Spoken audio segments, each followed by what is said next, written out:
ನಮಸ್ಕಾರ ಸ್ನೇಹಿತರೆ. ಚಿನ್ನ ಕಳ್ಳ ಸಾಗಾಣಿಕೆ ಆರೋಪ ಹೊತ್ತಿರೋ ನಟಿ ರನ್ಯಾ ರಾವ್ ಈ ಕೆಲಸಕ್ಕೆ ದುಬೈ ಆಯ್ಕೆ ಮಾಡ್ಕೊಂಡಿದ್ಯಾಕೆ?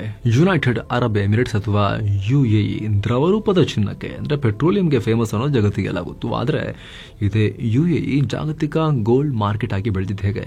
ಎಲ್ಲ ದುಬೈ ಚಿನ್ನ, ದುಬೈ ಗೋಲ್ಡ್, ಗಲ್ಫ್ ಚಿನ್ನ ಅಂತೆಲ್ಲ ಹೇಳ್ತಾರಲ್ಲ, ಏನದು? ನಿಜಕ್ಕೂ ದುಬೈ ಚಿನ್ನ ಚೀಪಾ? ಈ ನಗರವನ್ನ ಸಿಟಿ ಆಫ್ ಗೋಲ್ಡ್ ಅಂತ ಯಾಕೆ ಕರೀತಾರೆ? ಎಷ್ಟು ಚಿನ್ನವನ್ನ ಅಲ್ಲಿಂದ ತಗೊಂಡ್ಬರ್ಬೋದು?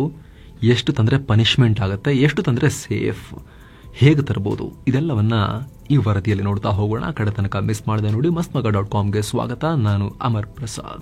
ಚಿನ್ನದ ನಗರಿ ದುಬೈ. ಸ್ನೇಹಿತರೆ, ದುಬೈ ಹೋಟೆಲ್ಗಳ ಬಾತ್ರೂಮ್ ನಲ್ಲಿಗಳು, ಬೇಸಿನ್, ಬಾತ್ ಟಬ್, ಅಷ್ಟೇ ಯಾಕೆ ಟಾಯ್ಲೆಟ್ ಸೀಟ್ ಕೂಡ ಚಿನ್ನದಲ್ಲೇ ಮಾಡಿರ್ತಾರೆ ಅಂತ ನೀವು ಕೆಲವೊಂದ್ಸಲ ಕೇಳಿರ್ಬೋದು, ಫೋಟೋಸ್ ಕೂಡ ನೋಡಿರ್ಬೋದು. ಒಂದೇ 1 ಕೋಟಿ ಜನಸಂಖ್ಯೆಯ ಪುಟ್ಟ ರಾಷ್ಟ್ರ UAE. ಚಿನ್ನ ಆಮದಿನಲ್ಲಿ ಸ್ವಿಟ್ಜರ್ಲ್ಯಾಂಡ್ ಬಿಟ್ಟರೆ ಜಗತ್ತಲ್ಲೇ 2ನೇ ಸ್ಥಾನದಲ್ಲಿದೆ ಅಂತ ಹೇಳಿದ್ರೆ ಯಾವ ರೇಂಜಿಗೆ ಚಿನ್ನದ ಡಿಮಾಂಡ್ ಇರಬೇಕು ಯೋಚನೆ ಮಾಡಿ. Dubai gold souk, Dubai multi commodities centre DMCC, Dubai gold and commodities exchange DGCX, ಇಲ್ಲೆಲ್ಲ ನೂರಾರು ರಿಟೇಲ್ ವ್ಯಾಪಾರಿಗಳು, ಸಾವಿರಾರು ಗೋಲ್ಡ್ ಬಿಸ್ನೆಸ್ ಮನ್ಗಳು ವರ್ಷಕ್ಕೆ 100 ಟನ್ ಚಿನ್ನ, ಸಾವಿರಾರು ಕೋಟಿ ಮೌಲ್ಯದ ಚಿನ್ನದ ಕಮೋಡಿಟಿಗಳ ವ್ಯಾಪಾರ ಮಾಡ್ತಿದ್ದಾರೆ. ಜಗತ್ತಿನ 25% ಚಿನ್ನದ ವ್ಯಾಪಾರ ದುಬೈನಲ್ಲಾಗುತ್ತೆ. ಇದೇ ಕಾರಣಕ್ಕೆ ದುಬೈಯನ್ನ ಚಿನ್ನದ ನಗರಿ ಅಂತ ಕರೆಯೋದು. ಹಾಗಿದ್ರೆ ದುಬೈನಲ್ಲಿ ಯಾಕೆ ಚಿನ್ನದ ಮಾರ್ಕೆಟ್ ಬೂಮ್ ಆಗ್ತಾ ಇದೆ? ತೈಲ ವ್ಯಾಪಾರಿ ರಾಷ್ಟ್ರಕ್ಕೂ ಚಿನ್ನಕ್ಕೂ ಯಾವ ರೀತಿ ಲಿಂಕ್? ಬನ್ನಿ ನೋಡ್ತಾ ಹೋಗೋಣ.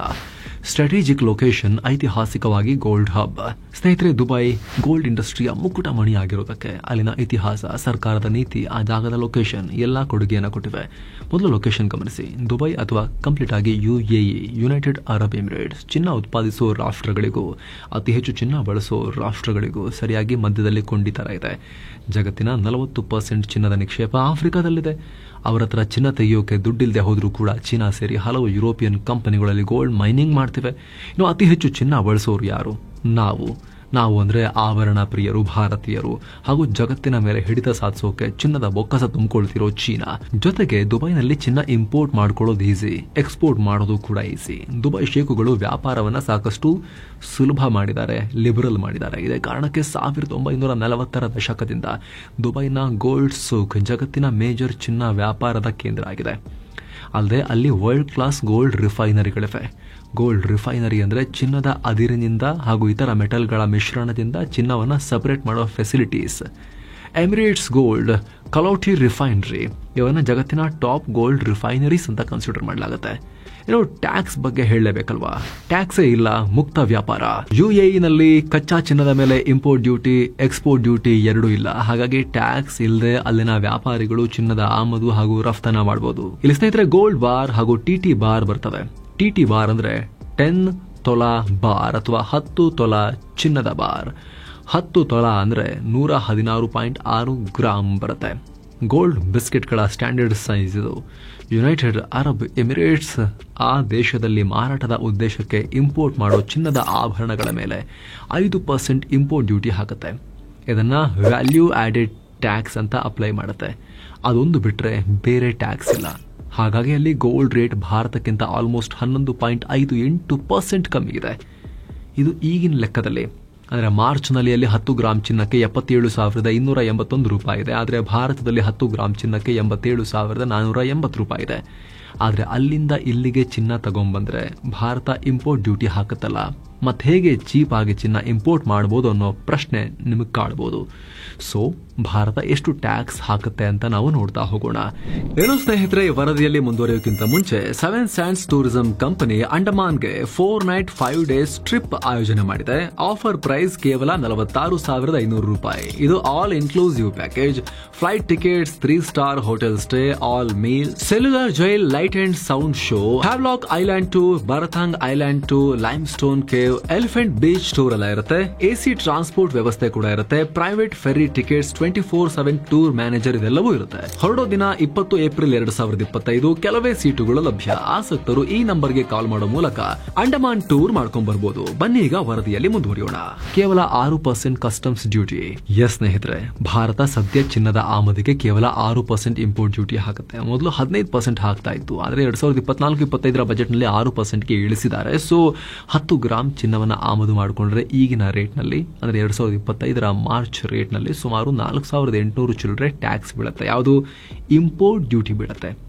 ಸೊ ಈ 6% ಇಂಪೋರ್ಟ್ ಡ್ಯೂಟಿ ಸೇರಿಸಿದ್ರು 10 ಗ್ರಾಮ್ ದುಬೈ ಚಿನ್ನಕ್ಕೆ 82,000 ರೂಪಾಯಿ ಹತ್ತಿರ ಆಗುತ್ತೆ. ಭಾರತದಲ್ಲಿ ಇರೋದೆಷ್ಟು ಈಗಿನ ಲೆಕ್ಕದಲ್ಲಿ 87,400 ಚಿಲ್ಲರೆ. ಸೊ ಇಲ್ಲಿ ಖರೀದಿ ಮಾಡೋದಕ್ಕಿಂತ ದುಬೈನಿಂದ ತಂದರೆ 10 ಗ್ರಾಮ್ಗೆ 5,400 ರೂಪಾಯಿ ಚಿಲ್ಲರೆ ಉಳಿಯುತ್ತೆ. ಹಾಗಂತ ದುಬೈನಲ್ಲಿ ನಾವು ಯಾವ ರೇಟಿಗೆ ಚಿನ್ನ ಖರೀದಿ ಮಾಡಿರ್ತೀವೋ ಅದೇ ರೇಟ್ಗೆ ಭಾರತ ಟ್ಯಾರಿಫ್ ಹಾಕುತ್ತೆ ಅಂತಲ್ಲ. ಸರ್ಕಾರ ಅದಕ್ಕೊಂದು ಬೇಸ್ ರೇಟ್ ಅಂತ ನಿಗದಿ ಮಾಡಿರುತ್ತೆ. ಆದರೆ ಜಾಸ್ತಿ ಡಿಫ್ರೆನ್ಸ್ ಏನಿರೋದಿಲ್ಲ. ಸದ್ಯ ಬೇಸ್ ರೇಟ್ 10 ಗ್ರಾಮ್ ಚಿನ್ನಕ್ಕೆ ಸುಮಾರು 80,000 ಇದೆ. ಆ 80,000ಕ್ಕೆ 6% ಕಸ್ಟಮ್ಸ್ ಡ್ಯೂಟಿ ಹಾಕಿದ್ರೂ ಕೂಡ 84,800 ರೂಪಾಯಿ ಆಗುತ್ತೆ. ಸ್ಟಿಲ್ 10 ಗ್ರಾಮ್ಗೆ ದುಬೈ ಚಿನ್ನಕ್ಕೆ 2,600 ಚಿಲ್ಲರೆ ಉಳಿಯುತ್ತೆ. ಇದೇನು ಜಾಸ್ತಿನಾ ಅಂತ ನೀವು ಕೇಳ್ಬೋದು. ಆದರೆ ತರೋರು ಬರೀ 10 ತರಲ್ವಲ್ಲ, ಕೆಜಿ ಲೆಕ್ಕದಲ್ಲಿ ತಂದಾಗ ರನ್ನೆ ತಂದಂಗೆ ಕೋಟ್ಯಾಂತರ ರೂಪಾಯಿ ಉಳಿಯುತ್ತೆ. ಇದು ಚಿನ್ನ ಇಂಪೋರ್ಟ್ ಎಕ್ಸ್ಪೋರ್ಟ್ ಲೆಕ್ಕ ಆಯಿತು. ಆದರೆ ಚಿನ್ನವನ್ನ ಈ ರೀತಿ ಇಂಪೋರ್ಟ್ ಮಾಡ್ಕೊಳ್ಳೋದು ಬೇರೆ, ಪ್ಯಾಸೆಂಜರ್ ಆಗಿ ವಿಮಾನದಲ್ಲಿ ಹೊತ್ಕೊಂಡ್ ಬರೋದು ಬೇರೆ. ಎರಡಕ್ಕೂ ಬೇರೆ ಬೇರೆ ರೀತಿ ಡ್ಯೂಟಿ ಅಥವಾ ಇಂಪೋರ್ಟ್ ಟ್ಯಾಕ್ಸ್ ಬೀಳುತ್ತೆ. ಈಗ ರನ್ಯಾ ರಾವ್ ಚಿನ್ನ ಕ್ಯಾರಿ ಮಾಡುವಾಗ ಸಿಕ್ಕಾಕೊಂಡಿರೋದು. ಅವರು ಅರ್ಧ ಚಿನ್ನವನ್ನ ಲೀಗಲ್ ಆಗಿ ಆಭರಣ ರೂಪದಲ್ಲಿ ತೊಡ್ಕೊಂಡು ಬಂದ್ರೆ ಜಾಸ್ತಿ ಚಿನ್ನವನ್ನ ಅಕ್ರಮವಾಗಿ ಸಾಗಿಸೋಕೆ ಟ್ರೈ ಮಾಡಿರೋ ಆರೋಪ. ಸೊ ಪ್ಯಾಸೆಂಜರ್ ಆಗಿ ಚಿನ್ನ ತರುವಾಗ ಎಷ್ಟು ಟ್ಯಾರಿಫ್ ಬೀಳುತ್ತೆ ಅಂತ ಕೂಡ ನಾವೀಗ ಕ್ವಿಕ್ ಆಗಿ ನೋಡ್ತಾ ಹೋಗೋಣ. CBIC ಅಥವಾ central board of indirect taxes guidelines ಪ್ರಕಾರ ದುಬೈನಿಂದ ಬರ್ತಾ ಇರೋ ಪುರುಷರು 20 ಗ್ರಾಮ್ ಚಿನ್ನ ಅಥವಾ 50,000 ರೂಪಾಯಿಗಿಂತ ಕಡಿಮೆ ಬೆಲೆ ಚಿನ್ನವನ್ನ ಯಾವುದೇ ಕಸ್ಟಮ್ಸ್ ಡ್ಯೂಟಿ ಇಲ್ಲದೆ ತಗೊಂಡ್ಬರ್ಬೋದು. ಮಹಿಳೆಯರು 40 ಗ್ರಾಮ್ ಅಥವಾ 1 ಲಕ್ಷ ರೂಪಾಯಿಗಿಂತ ಕಮ್ಮಿ ಬೆಲೆ ಬಾಳೋ ಚಿನ್ನವನ್ನ ಕಸ್ಟಮ್ಸ್ ಡ್ಯೂಟಿ ಇಲ್ಲದೆ ತರಬಹುದು. 15 ವರ್ಷಕ್ಕಿಂತ ಕಡಿಮೆ ವಯಸ್ಸಿನ ಮಕ್ಕಳು 40 ಗ್ರಾಮ್ ತರಬಹುದು. ಇದಿಷ್ಟು ಡ್ಯೂಟಿ ಇಲ್ಲದೆ ತರೋಕೆ. ಅದರಲ್ಲೂ ದುಬೈನಲ್ಲಿ ಕನಿಷ್ಠ 6 ತಿಂಗಳು ನೆಲೆಸಿ ಬರ್ತಾ ಇದ್ರೆ ಮಾತ್ರ ಈ ಡ್ಯೂಟಿ ಇಲ್ಲದೆ ಚಿನ್ನ ತರೋದಕ್ಕೆ ಅವಕಾಶ ಇರುತ್ತೆ. ಆದ್ರೆ ನಾನು ನಿನ್ನೆ ಹೋದೆ, ಟೂರಿಸ್ಟ್ ವೀಸಾದಲ್ಲೂ ಹೋದೆ, ಪ್ರವಾಸ ಮಾಡ್ತಾ ಇದ್ದೀನಿ, ನಾನಲ್ಲಿ ಬರ್ತಾ ಮೈ ತುಂಬ ಹಾಕೊಂಡ್ಬರ್ತೀವಿ, ಗ್ರಾಮ್ ಲೆಕ್ಕ ಹಾಕೊಂಡು ಪರ್ ಹೆಡ್ ಅಂತ ಹೇಳಿ 10 ಜನದ ಮೇಲೆ ಹಾಕೊಂಡ್ಬರ್ತೀವಿ. ಹಾಗದಕ್ಕೆ ಅವಕಾಶ ಇರೋದಿಲ್ಲ, ಇಂಪೋರ್ಟ್ ಡ್ಯೂಟಿ ಕಟ್ಟಬೇಕಾಗತ್ತೆ. ಈಗ ನೀವು ಸ್ಕ್ರೀನ್ ಮೇಲೆ ನೋಡ್ತಾ ಇದ್ದೀರಿ, ಕನಿಷ್ಠ 6 ತಿಂಗಳು ದುಬೈನಲ್ಲಿದ್ದು 20 ಗ್ರಾಮ್ಗಿಂತ ಜಾಸ್ತಿ ಚಿನ್ನ ತರ್ತಾ ಇದ್ರೆ ಹೇಗೆ ಡ್ಯೂಟಿ ಅಪ್ಲೈ ಆಗುತ್ತೆ ಅಂತ ನೀವು ಟೇಬಲ್ಗಳಲ್ಲಿ ನೋಡ್ತಾ ಇದ್ದೀರಿ. ಪುರುಷರು, ಮಹಿಳೆ, ಮಕ್ಕಳಿಗೆ ಬೇರೆ ಬೇರೆ ರೀತಿ ಡ್ಯೂಟಿ ಅಪ್ಲೈ ಆಗುತ್ತೆ. ಈ ವಿಡಿಯೋ ಸ್ವಲ್ಪ ಪಾಸ್ ಮಾಡಿ ಬೇಕಾದ್ರೆ ನೀವು ನಿಧಾನಕ್ಕೆ ನೋಡ್ಕೋಬಹುದು. ಸ್ಕ್ರೀನ್ ಶಾಟ್ ಕೂಡ ಹೊಡ್ಕೊಂಡು ಆಮೇಲೆ ಬೇಕಾದ್ರೆ ನೋಡ್ಕೋಬಹುದು. ಏನು ಕೆಜಿ ಲೆಕ್ಕದಲ್ಲಿ ಚಿನ್ನ ತರಬೇಕು ಅಂದ್ರೆ CBIC ಅದರದ್ದೇ ಆದ ಮಾನದಂಡವನ್ನ ಕೊಟ್ಟಿದೆ. ಮೊದಲನೇದಾಗಿ ಮಿನಿಮಮ್ 6 ತಿಂಗಳು ನೀವು ದುಬೈನಲ್ಲಿದ್ರೆ ಮಾತ್ರ 1 kg ಚಿನ್ನ ತರೋಕೆ ಎಲಿಜಿಬಲ್ ಆಗೋದು. ಜೊತೆಗೆ ನೀವು ತರೋ ಚಿನ್ನಾಭರಣ, ಬಾರ್ಸ್, ಕಾಯಿನ್ ಯಾವ ರೂಪದಲ್ಲಾದ್ರೂ ಇರಲಿ, ಅದಕ್ಕೆ ಸರಿಯಾದ ಡಾಕ್ಯುಮೆಂಟ್ಸ್ ಇರಬೇಕು. ಚಿನ್ನದ ಪ್ಯೂರಿಟಿ, ಬೆಲೆ ಹಾಗೂ ಖರೀದಿಸಿದ ಡೇಟ್ ಇರೋ ಇನ್ವಾಯ್ಸ್ ಅಂದ್ರೆ ಬಿಲ್ ಇರಬೇಕು. ಏರ್ಪೋರ್ಟ್ ನಲ್ಲಿರೋ ರೆಡ್ ಚಾನಲ್ ನಲ್ಲಿ ಅಂದ್ರೆ ಕಸ್ಟಮ್ಸ್ ಆಫೀಸರ್ ಹತ್ರ ಇಷ್ಟು ಚಿನ್ನ ಕ್ಯಾರಿ ಮಾಡ್ತಿದೀವಿ ಅಂತ ಡಿಕ್ಲೇರ್ ಮಾಡಬೇಕು.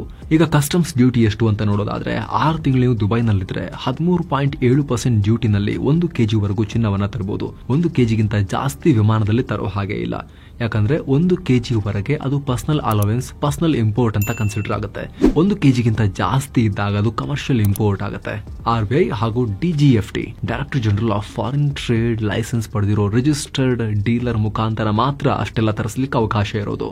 ಉಳಿದಂತೆ ಗೋಲ್ಡ್ ಕಾಯಿನ್ ಹಾಗೂ ಗೋಲ್ಡ್ ಬಾರ್ಗಳಿಗೆ ಯಾವ ರೀತಿ ಡ್ಯೂಟಿ ಅಪ್ಲೈ ಆಗುತ್ತೆ ಅಂತ ನೀವು ಸ್ಕ್ರೀನ್ ಮೇಲೂ ಕೂಡ ಈಗ ನೋಡ್ತಾ ಇದ್ದೀರಿ. ಸ್ನೇಹಿತರೆ, ಹಾಗೆ ಇಂಪೋರ್ಟ್ ಮಾಡುವಾಗ ಕಸ್ಟಮ್ಸ್ ಡ್ಯೂಟಿ ಜೊತೆ 3% GST ಕೂಡ ಅಪ್ಲೈ ಆಗುತ್ತೆ.